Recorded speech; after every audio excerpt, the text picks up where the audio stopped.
Hello guys, for today's videos guys, magluluto tayo ng paksiw na isda sa bato po guys.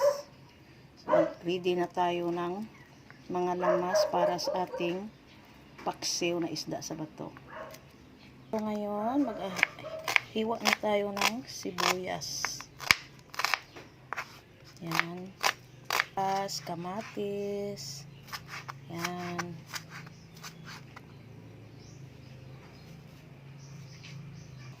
Luya. Yan ang ating luya guys. Para mawala ang langsa sa ating paksiw. Masarap din to kainin ang luya eh. Yan.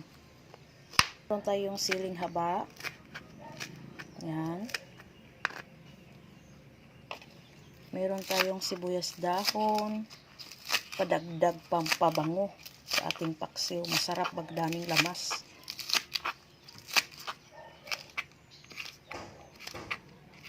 Yan na ang ating paksiw na isda sa bato na ating paksiwin. So, let's start cooking. So, first guys, mag-ano tayo ng kasirola natin. Ng mantika. Igisa natin yung lamas natin.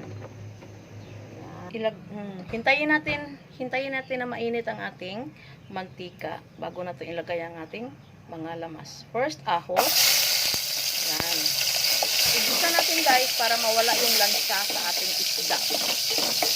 Yan. Mas malangsa ito ang ating isda sa bato. So, kailangan nating magisa ng mga lamas. Igisa natin siya. Meron tayong pangpawala ng langsa ang ating luya. Yan. Ito po ang luya pangpawala ng langsa. Gisa-gisa lang muna hanggang lumabas yung amoy, ang bango niya sa ating mga lamas. So, pagkatapos ilagay natin ang ating kamatis, ang ating siling haba.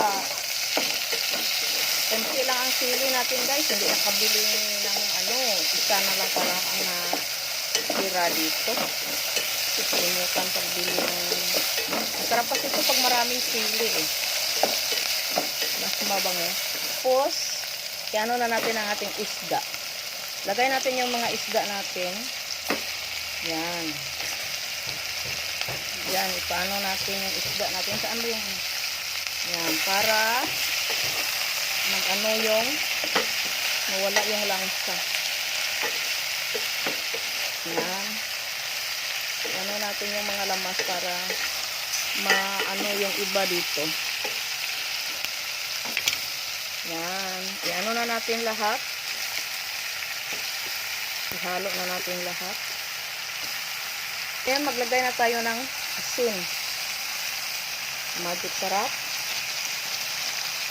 Yan.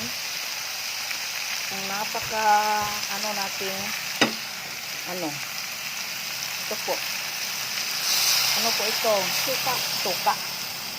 Napakasarap po. Napakabango. Yan. Pati ng tuyo. Yan. At saka konting pepper. Yan. Lagyan natin ng konting asin. Yan. Ang bango guys. Bango po. Ito siya. Takpan muna natin. Check natin guys. Lagay natin ang ating sibuyas dahon. Wow. Yan. Alam nyo guys, itong dahon ng batuan, napakasarap ito ilagay sa paksiw. Dahon udlot ng batuan ito guys. Masarap po ito pang Yan. Yan lang muna. Takpan natin. So, ito na po guys ang ating paksiw guys. Yan. Napakasarap. Ito ang dahon ng batuan guys. Nakakainin natin yan. Napakasarap po ng dahon ng batuan guys. Ito po. Sarap yan. Ako. Kakagutom.